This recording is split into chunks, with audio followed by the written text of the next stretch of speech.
Hello students, today we will discuss about the air pollution and its effects on human health. हम last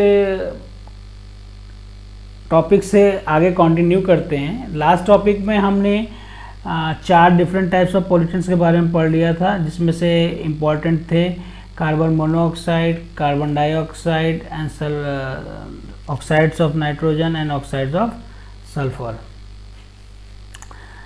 आज हम बात करेंगे that is hydrocarbons के बारे में। The gaseous and volatile hydrocarbons are mainly responsible for the air pollution. जो hydrocarbons आपका गैसियस फॉर्म में हो या volatile in nature form, volatile nature को कंसिस्ट करता हो, अगर वो हाइड्रोकार्बन्स आपके हैं वो ज़्यादा इम्पॉर्टेंट होते हैं for the pollution of air, more responsible for the pollution of air. Those hydrocarbons which are in volatile in nature and gaseous. Common hydrocarbons such as methane, ethane and acetylene, these are responsible for the pollution of air. Basically जो इनका source of generation होता है वो है आपका in the field of coals, natural fires, incomplete combustion from car engines. Car में अगर improper combustion होता है तो भी आपका ये सारे हाइड्रोकार्बन्स जो होते हैं वो प्रोड्यूस होते हैं। Industrial resources such as refineries, जो रिफाइनरीज होती है वहाँ पर जो काम हो रहा होता है वहाँ पर भी आपका ये हाइड्रोकार्बन्स का जनरेशन होता है in the form of gaseous. Clear? Forest fires के थ्रू भी होता है generation of hydrocarbons. Agriculture burning, coal waste fires, all are responsible for the generation of hydrocarbon. Clear? इसका इफेक्ट क्या है? It is a cancer generating agent. अगर आप इसके ज़्यादा कांटेक्ट में रहते हैं, it may cause cancer to you.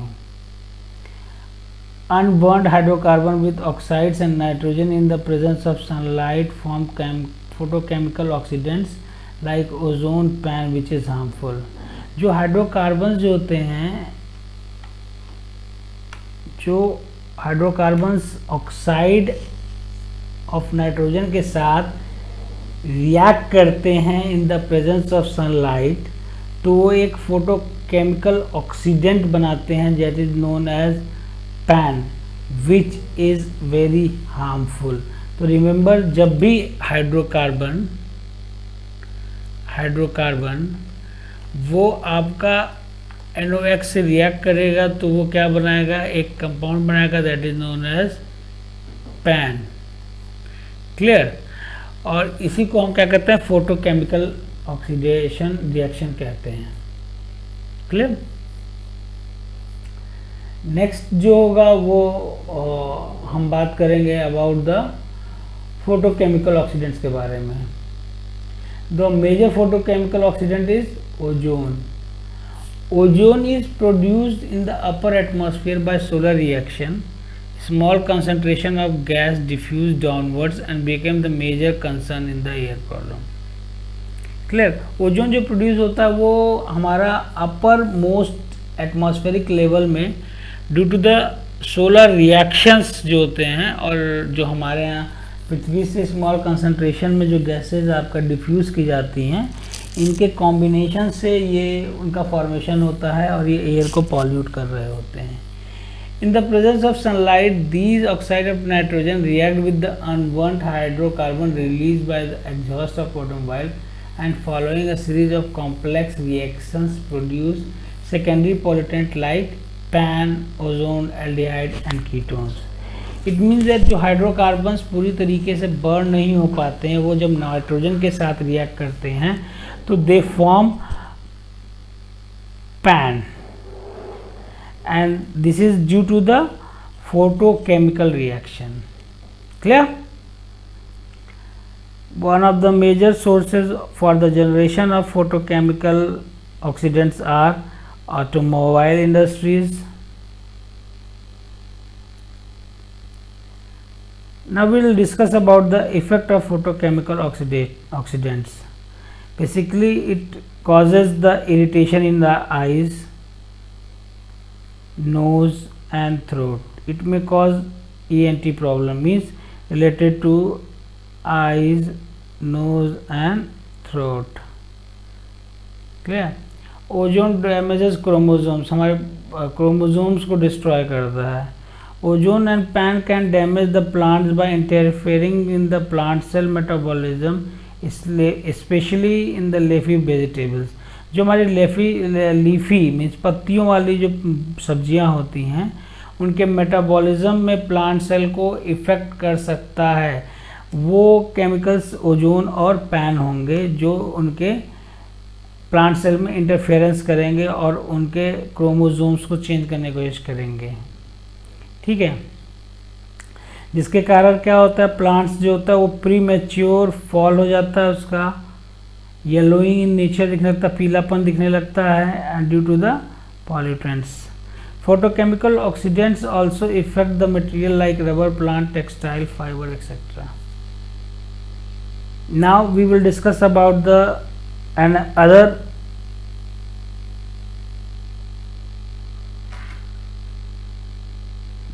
pollutant, that is particulate air pollutants.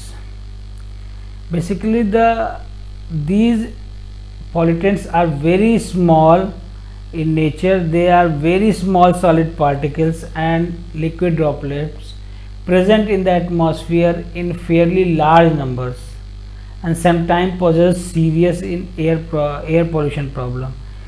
जो हमारे बहुत ही बारीक छोटे बारीक कण जो हैं एटमॉस्फेयर में मिले हुए हैं, दे आर नो, और या फिर लोकल लिक्विड ड्रॉपलेट के फॉर्म में हो जो एटमॉस्फेयर में पूरी तरीके से मिक्स हो, उसमें लार्ज नंबर्स ऑफ और एयर पोल्यूशन को इंक्रीज कर रहे होते हैं. जो आपका पर्टिकुलेट होगा in the case of particulate air pollutant, उसका साइज जो होगा वो होगा 0.02 micron to 500 micron.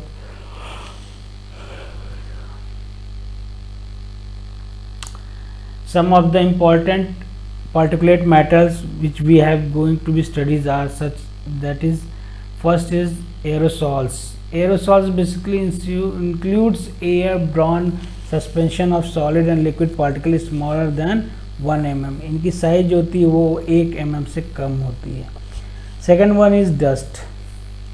It consists of small solid particles which is ranging from 1 micrometer to 200 micrometer and are generated by material crushing, grinding और blasting.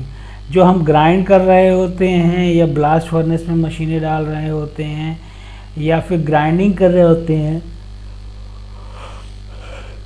उस दौरान जो भी प्रोड्यूस होता है वो आपका डस्ट की कैटेगरी में आता है. Third one is smoke. It consist of fine solid particles जिसका साइज जो होगा वो 0.1 mm to 1 micrometer तक जाएगा. In this case, there is a incomplete combustion of organic particles such as coal, wood, tobacco and other chemical processes. Now the next point is air pollutant that pollutes the air is fumes. These are fine solid particles which is range from 0.1 meter to 1 micrometer, formed by the condensation of vapors of solid materials. Clear?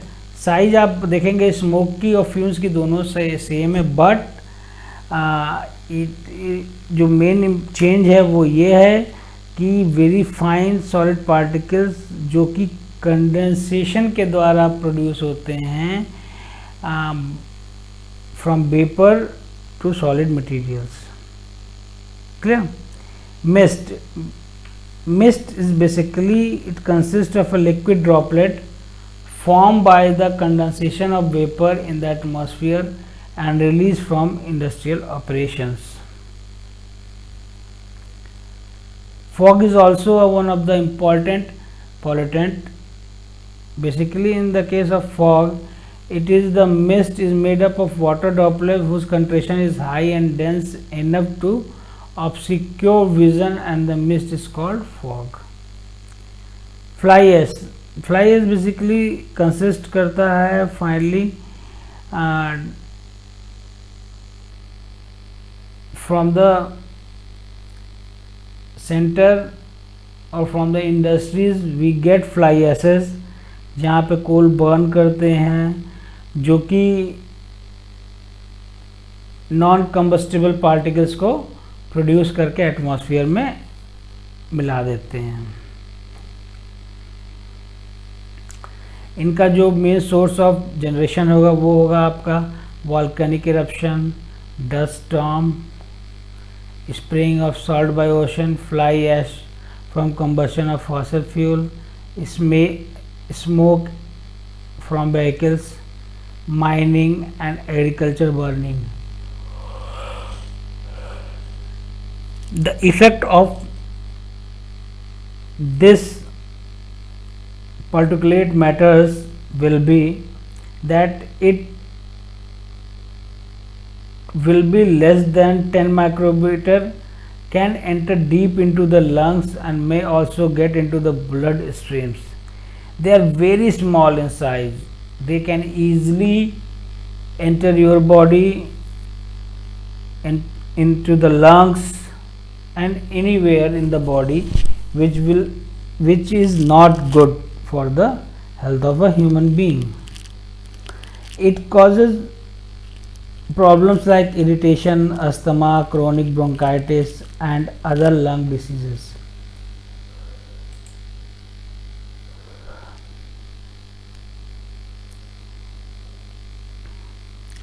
Particulate accelerate corrosion of metal, damage buildings, paints, etc.